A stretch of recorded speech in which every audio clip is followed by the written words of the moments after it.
And good morning, everybody, and welcome to the Dutch Mentor Monday morning chat about leadership. Today, we have a special guest, Sean Britton, who is coming to join us today to not talk about leadership today, but I think really about a vital piece of all our personal and professional development is about financial acumen. Now, needless to say, I try to be associated with people who have come up to the healthcare ranks. Sean is a fellow paramedic, which always provides me some insight to people that they have learned how to be responsive, how to be interactive, and have a good social sense of what needs to take place. And of course, many of us have gone on to take on different jobs and grow different expertise. And as I met Sean some time ago, he has chosen to go into the financial advising world, and I would love to hear a little bit more about it. So, Sean, welcome to our video blog, and why don't you tell us a little bit about your journey before we go into the meat and potatoes, so to speak? Thank you, and I appreciate you having me on today. My background, as you said, I am a paramedic. I started my working career full-time in EMS on an ambulance for several years, which provided a great deal of experience working with people, going into the homes of people, having an appreciation for the healthcare system at large. As I furthered my education, I was able to transfer into healthcare administration and public health administration. For a point in time, I was deputy director and director of public health for our county health department. Was also a program manager for our virtual healthcare program, which was a position that started pre-COVID, and I used to have to explain to people what that meant. And now, after COVID, everybody has a good understanding for virtual healthcare. And along the way, I always had a strong interest in personal finance. And I hit a point in my career that I thought about how could I go out and pursue something on my own. And I connected my love of personal finance with getting the appropriate licensure and qualifications and insurance and all the regulatory filings to create my own investment advisory firm. We're also a registered tax preparation firm. And so now we are in business a little over a year as Stat Financial Health. Well, congratulations. And as we say that, we make many transitions in life. It is really about finding that true purpose and passion in life. And then if you get to do that with the people and the process you love most, hey, listen, that's what life is all about. So, what comes to mind for me is that, as a leader and as a teacher of leadership, I always talk about the four pillars, right? It's about spiritual, about mental, about physical, about relationship. That those things are in constant state of motion, and if they are not maintained or some sort of stability, we have to take care of ourselves. We end up with a two or three-legged stool which can collapse at any given time. But there really should be fair. There should be a fifth pillar, and that is really financial health, both personal and financial. We know that many marriages, fall apart because of financial stresses, because people are not taking really into consideration those things that are really, really important. And knowing and how to pay the bills and how to save for the future are two very, very important pieces of the puzzle.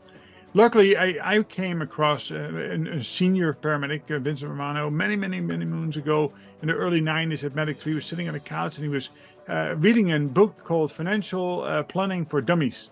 And I said, "What the hell are you reading?" He says, "Well, you really should know about this." I said, "I wish I knew this, 20 years ago." And he really, gave me the basics of compound interest and the importance of putting some money aside, in your 401k or 403b. And I've done okay, but I was glad I met him at that point of time, and I was in my early 20s and not in my early 40s, because there's a big difference in trying to establish a retirement fund when you start early versus starting in your 40s or even in your 50s. So why don't you take a few moments and explain, what financial planning is, and where somebody can get started, and then we'll go into the more advanced processes after that. Thank you. So that's a great question, Walter. And it's funny because for a lot of people, when they think of financial planning, they think of something that doesn't really apply to them. They think about very, very wealthy people who have hundreds of thousands, if not millions of dollars in the bank or in investments. And the reality is that everyone can benefit from some level of financial planning because it really is at its core, as you said, the fifth leg of the stool, financial health and wellness. And there's even published research that better financial health improves mental health and physical health, and having financial health difficulties can detract from mental and physical health, because when you have good financial health, you're more in control, you have a better ability to make decisions, you're less negatively impacted by unforeseen circumstances or bad luck. So, financial planning really seeks to comprehensively improve people's interactions with money. And a lot of it has to do with better aligning their values and goals with their behaviors. So I think in that sense, it's similar to the performance coaching in that it's about how you can align the behaviors. Because a lot of people don't realize that they may spend a lot of money on little impulsive purchases that really add up. And so part of what we may do is monitor and track within our budgeting app how they're spending their money to see, is this really how you want to spend it? Because for some folks, retirement may be more important, or funding a child's education. And then there's also a component with insurance coverage to protect against catastrophic events. There's also reducing tax liability when possible, and then preparing and filing taxes. And then when there is enough savings that you have a sufficient fund in case of an emergency, then we start investing. And to your earlier story, it's amazing how over time, compound interest and the returns of savings and investments can really start to produce wealth, even for very people who would consider themselves ordinary working people. Yeah, listen, it's so true, and there are too many people who start too late. I really hope that they teach this today in high school, right? So they really understand that, 10, 15% of every dollar that's earned, that, obviously goes to taxes, the other 10, 15% should be going to your savings account first, Mhm. before you even pay a single other bill. Of course, the impact of having a credit card at 19, 20, 30% interest rates, buying something at $200 and you really end up paying $400 for the item, is another one that is, I will call it an Achilles heel in the American society, that depends and lives off credit, that of money that needs to be earned into the future. So the age-old question is, how do I get started?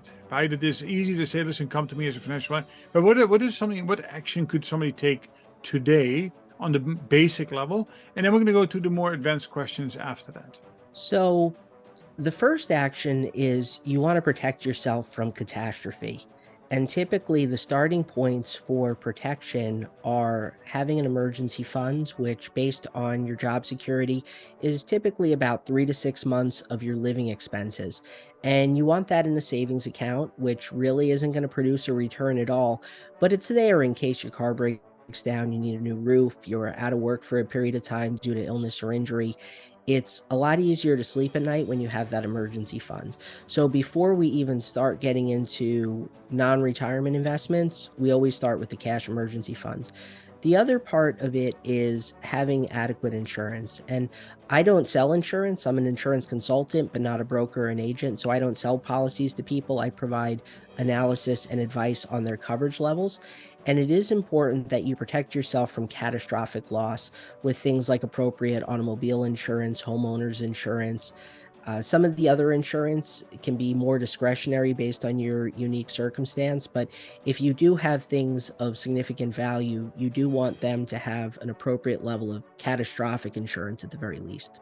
Yeah, and that always reminds me when you talk about these things is that navigating the healthcare system and paying bills is a scary entity. Well, listen, insurance business is equally as scary, and too many people, could fall into the trap of overpaying, and undercoverage. So seeking out a professional where you can have what we call a fiduciary relationship, that is another word, working for you, not working for the insurance company to get you money, can be of great benefit. So yeah, so I'm going to just highlight one of the things. So setting up that emergency fund, in other words, having a little cash on hand just in case that transmission blows. I always strongly advise people to put it not into a savings account that you have access to, but put it into an account that takes you 2 or 3 days to convert from to liquidity. And the reason I say that is that we are very impulsive and we're very reactive by nature. And if we see something, we want something, and you get 30, 40,000 dollars sitting in a slush fund, it is, if you have easy access to it, you're more likely to use it. So if it requires you to put a request in and then have to wait for it, it really helps you, to think about it again in the morning. And that's the advice that my father gave. He's like, there's a big difference between a want and a need. We want lots of things, but we need very few things. So if you want something today, I want you to sleep on it maybe 1, 2, or 3 nights, and then wake up and say, do I really still need this? Or do I really want this? Having thought about that, and often the fleeting moments of when we are riding high on dopamine in our brain, what makes us feel good, but also makes us do things that are not always wise, go by. It fades over time, leading to better. So that to making sure that reserve fund stays there is equally as important as just having and then having quick access to make liquidity. I'm not a sponsor of this, but I found a company called Betterment, .com, which is really an opportunity. They have a diversified, investment package that that allows you to have a savings account, or almost like a checking account, but it takes 2, 3, 4 days to get your money back, because they have to divest it in order to liquidate it, in order to be able to get it.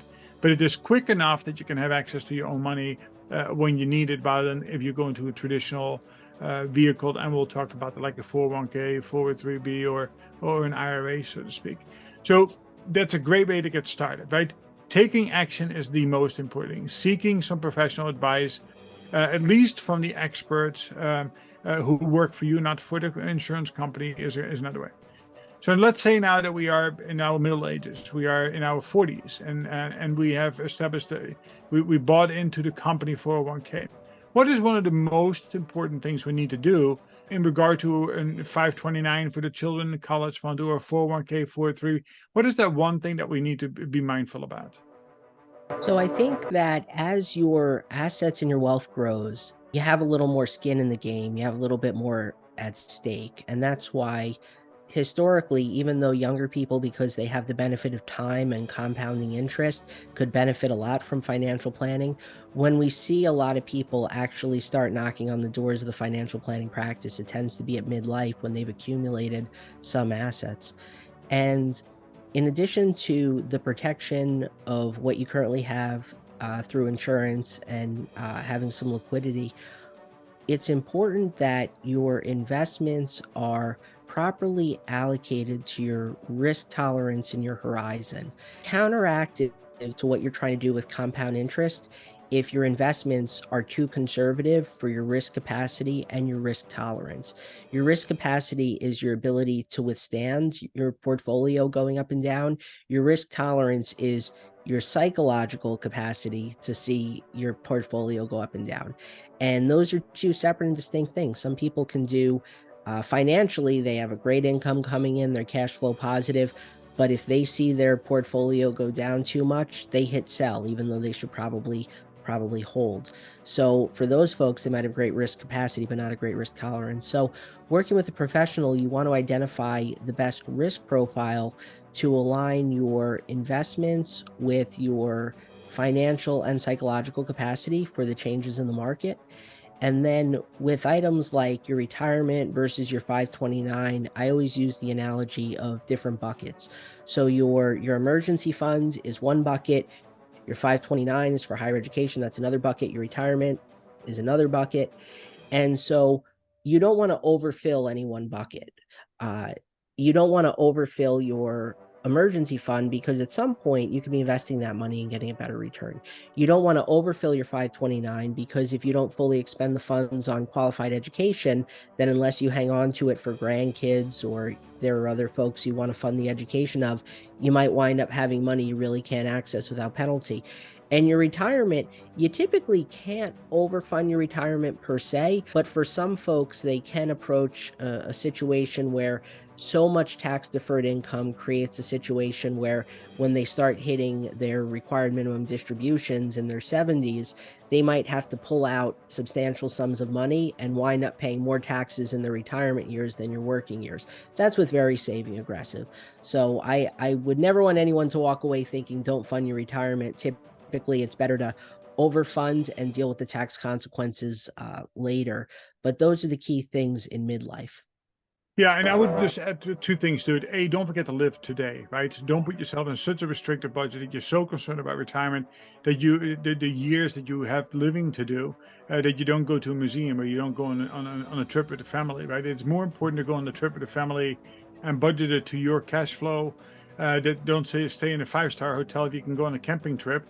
It is important to be able to live along the way. The other thing is that I've seen, sadly, is that when companies offer matching funds in their 401ks or 403bs, that people aren't, putting a minimum 1, 2, 3% in, but they don't, the minimum they should do is to maximize the matching funds and do not leave any dollar alone because, any dollar that's met, that's 100% return on that $1 you have. And that's a missed opportunity to have. And if you really think about that, by the time you start taking 6, 8, 10% of your pre-tax dollars out, look at your paycheck. Is it really going to make that big of a difference in the way in your lifestyle, the difference between 6, 8, 10, 12, 15%? And you come to find out that it's really not that much. And it will through compounding. And if the risk diversification, as you're talking about, it will have an impact on you and the way you can go into retirement or what age you can retire on, and not just depend on Social Security or others to be able to live at that time. Yeah, listen, I think that's really solid advice, right? So to kind of wrap up the conversation, because we can talk about this for probably a day, what is the 1 or 2 takeaways that people should take action on? Because you and I both know behavior of human beings is to listen to this, to say yes, yes, yes, and then to walk away and do nothing. So what is it today that once they get to the end of the conversation, what is it they should do today in order to make their financial security more secure for the future?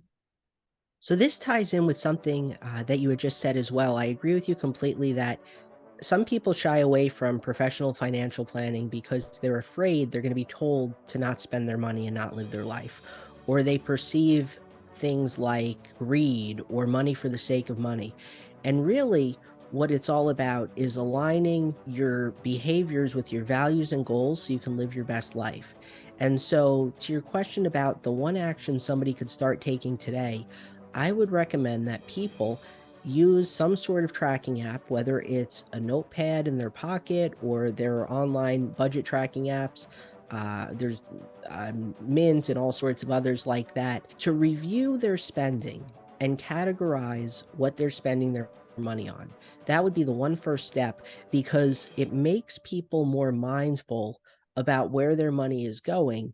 And then they can reflect on the question of, is what I'm spending my money on most aligns with what I want to be spending my money on and where I want to be in the long term. And that's where professional help becomes valuable with accountability and coaching.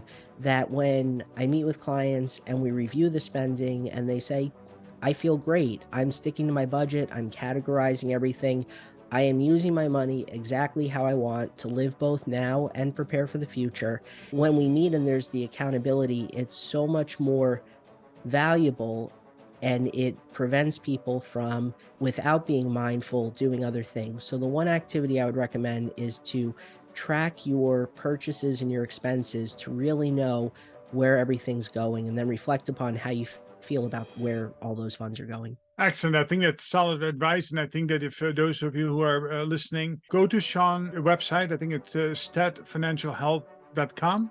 Is that Yeah. correct? Have a 15-minute consultation call with him and see how he can potentially help you. The key thing is to take action, not to just talk about this or think about this, is to do. And to do is by following this up, by reaching out, establishing that emergency fund, start tracking your expenses, live by a budget, take this as if you're in a marriage or a relationship, do this together with your partner. Don't do it just solo. Again, Sean, thank you very much. I think that we're going to have a couple of online sessions in the future. We'll do some LinkedIn Live activity because, again, I think this is a crucial pillar for especially for healthcare providers, and of course, well beyond that. That financial health is important for long-term sustainability and live our best lives. So thank you, Sean, for joining us this morning, and we look forward to having a chat in the future. Thank you for having me, and I very much look forward to it. Thank you.